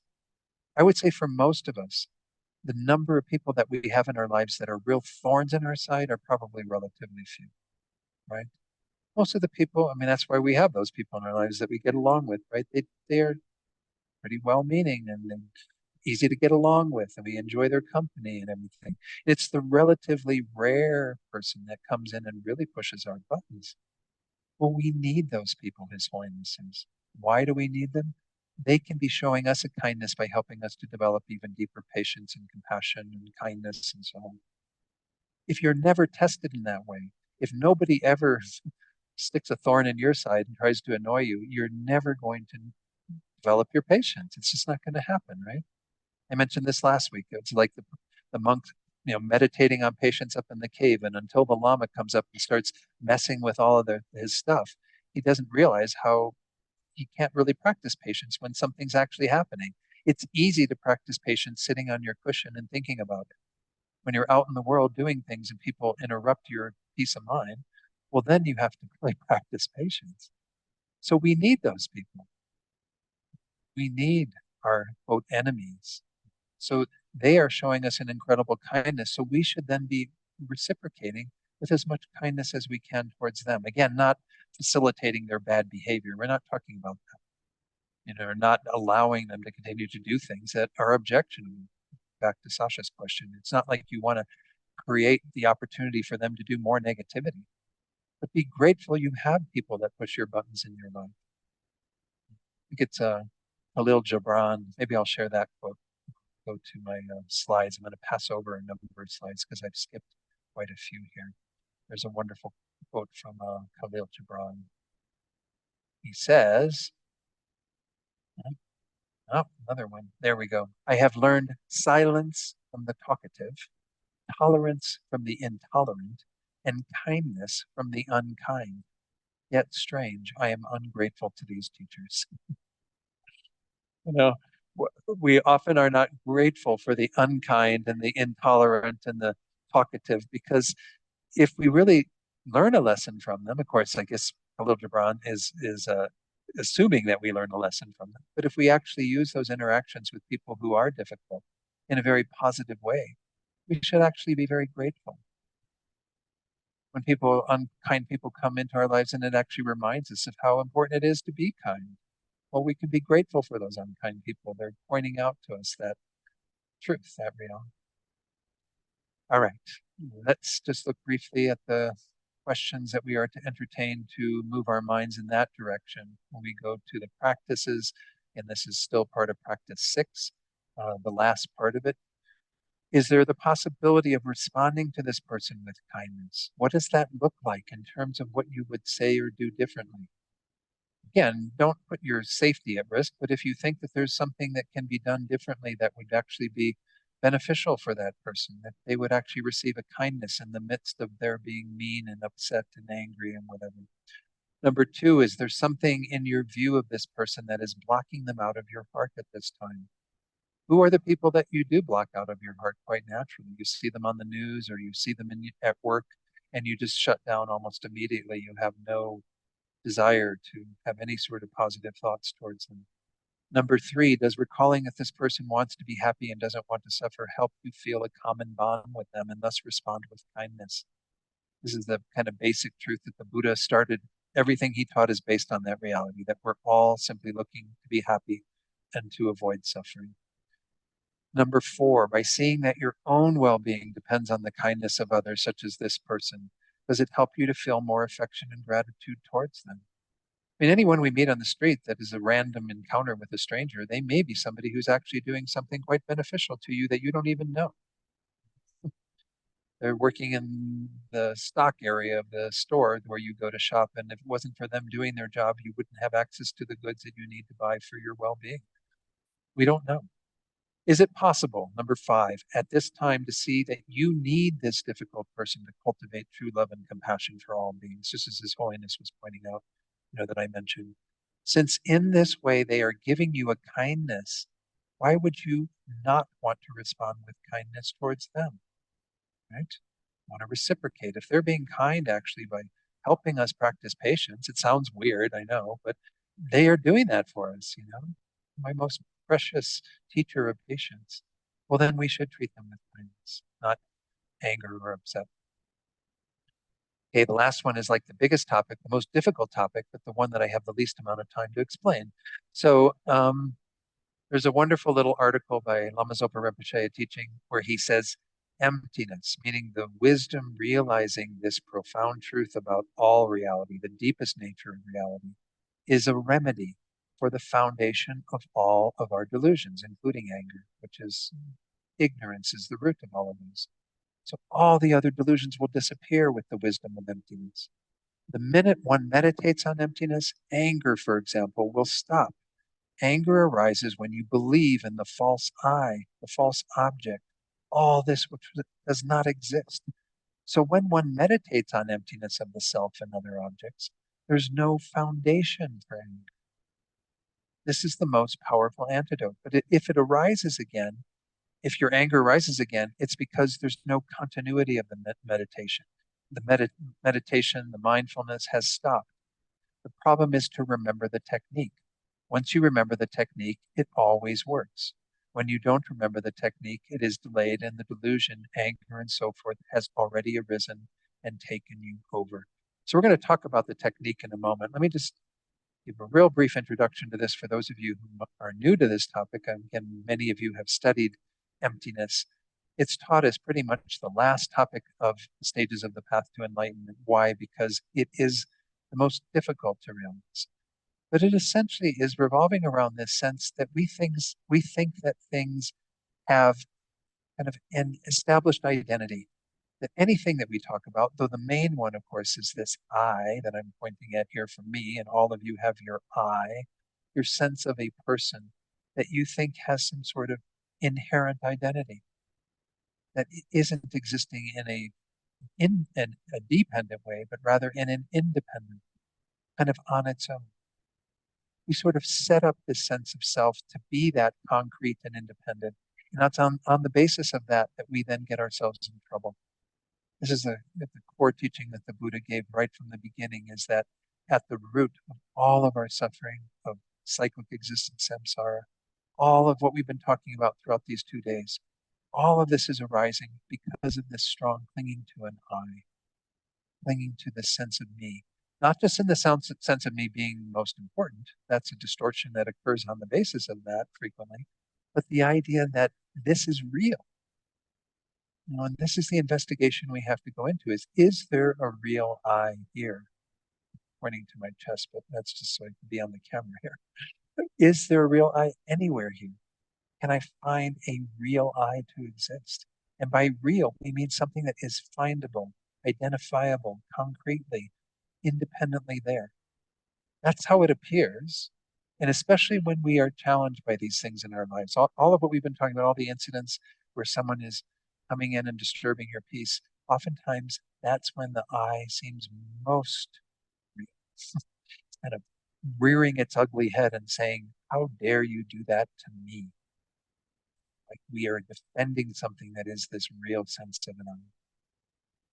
Well, the techniques are taught by the Buddha to diminish this sense of an I and eventually eliminate it. And then when we eliminate that root thought of this concrete, self-existent, independent I, then everything that is built on it completely topples, completely disappears. But of course, we have to do the work. I mean, and the work does take some time. So don't think that this is just this little 10 minutes I'm spending on emptiness is going to do the trick. We actually have to do the analysis. And that's what she gets into Venerable Chodron in her discussion of this. So let's see, it says just her introduction to this. As noted previously, anger and other destructive emotions are based on false projections of the mind. Again, we call this inappropriate mental attention. While the inappropriate attention that nourishes anger projects or exaggerates negative qualities, our ignorance, that's kind of underneath that, projects an even deeper distortion, independent or inherent existence. While at one level we know that things exist dependently, sprouts grow from seeds, a table depends on its parts, things appear to our mind in the opposite way, as if they had their own essence and existed under their own power, independent from everything else. When we are upset, our self or I similarly appears to be solid and to exist inherently. Again, this is an investigation that you can do, and there are many teachings out there to support you in seeing the I really clearly the way it appears to you at those times. How do we apply this understanding to our daily lives, and especially to situations in which we are vexed or even infuriated? Let's consider as an example a situation in which we are angry because others have betrayed our trust or been prejudiced against us. Underneath that anger is hurt, and together with the anger and hurt, we feel a strong sense of self. There is a solid I that is hurt and infuriated. We sit quietly and then ask ourselves, who is this I that hurts so much? Or who is this I that should be respected and treated better? In other words, we try to find the I, by that we mean the real I, the person that is feeling those strong emotions. If such a solid, concrete I exists, she says, it should be findable under investigation. We should be able to locate exactly who it is that feels hurt, that deserves to be treated better, that wants to be respected. Then we actually undertake an investigation of the sort described in detail in Buddhist books on wisdom. Am I my body? Is the body the I? Is the I the mind? Am I totally separate from my body and mind? When we analyze deeply, we cannot find this self-sufficient, again, real I. We are left only with its absence, its non-existence. Abiding in the state of not finding, we experience freedom and peace. There's no solid person who hurts. There is no independently existing person that has to be defended. Our mind and heart rest in openness. I'm going to take it off screen here and just talk a little bit because I want to make sure that when we're going through this analysis, especially those who might be new to this teaching on emptiness, at no point are we saying that you do not exist at all. That's not what we're getting at, because you exist, you're here, you're listening to these teachings. You exist, but the way you exist is actually really, really subtle. The sense of a real I isn't there at all, this kind of concrete, solid I. The way that I exists, in the end, they say, is merely the sense of an I, the I that is labeled or designated to this collection of stuff. That's enough for existence. It's simply called nominal existence. I'm only here because body and mind are here, and I'm thinking of this as I. That's the way that I exists, is as a thought, a conception in relation to a collection of stuff. But of course, that's true for everything too. And that's a whole nother teaching to get into an investigation of other things. The main one we're looking at here, that is the source of anger and all these other crazy states of mind, is the strong adherence to that sense of mind. When we think that I am real in this way, well, then we are setting up the target to be hurt and to be injured by these people who are doing things that cause anger to arise. Part of the process, they're triggering that for us. We would not be triggered by those things if we didn't have this sense of me, this false sense of me. if we thought that we were simply this merely designated, merely imputed I that is on this basis, not equivalent to this basis. I is just a label, an idea we give to this. So the way the self exists, the way the I exists in the end is extremely subtle. Lama Zopa Rinpoche, who I quoted just a short while ago, he says it's almost as if the I doesn't exist, but it does exist. It exists in mere name. So I want to just reassert that there's still, we can still say there is an I, because there's an I who's suffering now, and an I who will be free from suffering, and an I who will become a Buddha, and so on. All of those are just a mere I alone, merely designated I. Anything more than that is a distortion. It's ignorance. It's thinking there's something real here that isn't actually here. And I wish I had more time to devote to investigating this with you in this course, but I'm going to skip this next little paragraph, and I think it's well worth reading. You can read that on your own from Venerable Chodron, and read this wonderful little poem by Chuang Tzu, The Empty Boat. You may have even heard of this poem. It says, if a man is crossing a river, you can fill whatever gender you want to say. If a person, I'll use that. If a person is crossing a river and an empty boat collides with their own skiff, even though he be a bad-tempered person, they will not become angry. But if he sees a man in the boat, right? If the first one is there's an empty boat, right? There's no reason to get angry because it's just an empty boat that's floating down the river. But if they see a man in the boat, they will shout at him to steer clear. If the shout isn't heard, they'll shout again and yet again and begin cursing, and all because there's somebody in the boat. Yet if the boat were empty, they would not be shouting and not be angry. If you can empty your own boat, crossing the river of the world, no one will oppose you. No one will seek. And there's a little passage from Osho talking about this. The symbol of the empty boat is really beautiful. People are angry because you are too much there, because you are too heavy there, so solid they cannot pass. And life is intertwined with everybody. If you are too much, then everywhere there will be collision, anger, depression, aggression, violence. The conflict continues. Why I included this is because it's kind of a more poetic way of looking at it, because I know some people aren't necessarily getting their heads around this kind of reasoning and analysis and searching for the I and everything. Just use this analogy of like emptying your boat. You know, you're still, and I don't want to make it seem like, again, you're not there at all. You are still there, but you don't have this solid, strong sense of itself that's going about life as if you're in bumper cars and hitting everybody and colliding and all of this. You're just kind of going through the flow of life.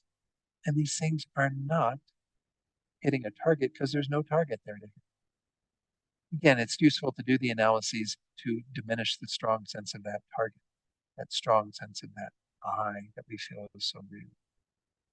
And this is a huge teaching that, again, I've consolidated into about 10 minutes, so I haven't probably done it justice.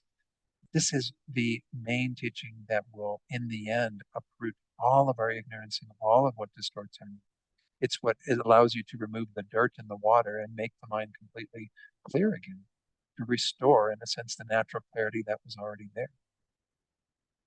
So it's well worth studying and investigating, and with someone even more qualified than I am, because my own understanding of emptiness is still somewhat conceptual and what have you.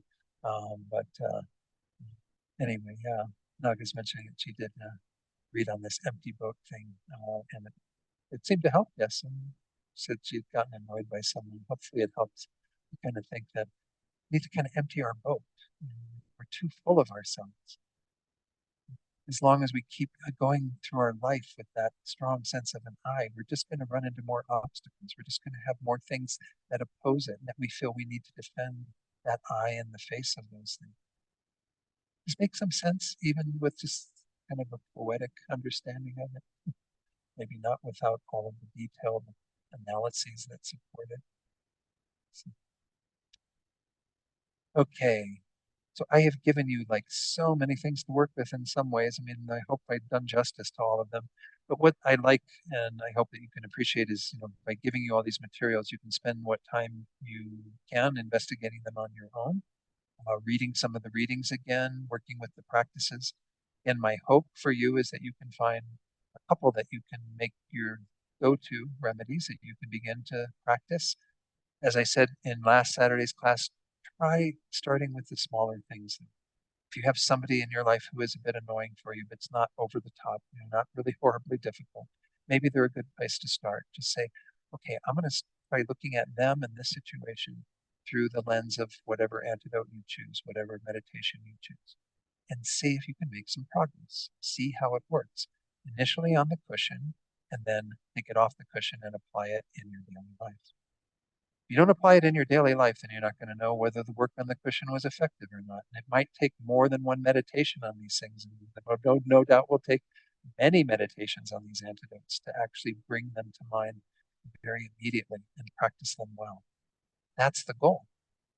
We use patience to disarm the anger, to not have the anger arise and instead be in a place of calm, cool collectedness, being able to be more productive with our relationships with others, and to not cause ourselves and others suffering. So that's my hope.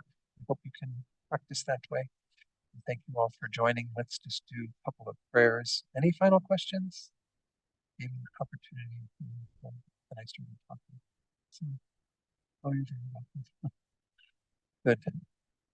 I have to give a whole lot of credit to Venerable Thupten Chodron, and I've quoted her book extensively. I recommend it highly. She goes into a lot more things on working with anger in the course of this book than what I could touch on.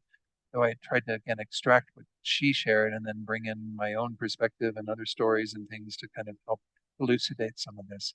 But it's really due to her kindness. She's an amazing teacher.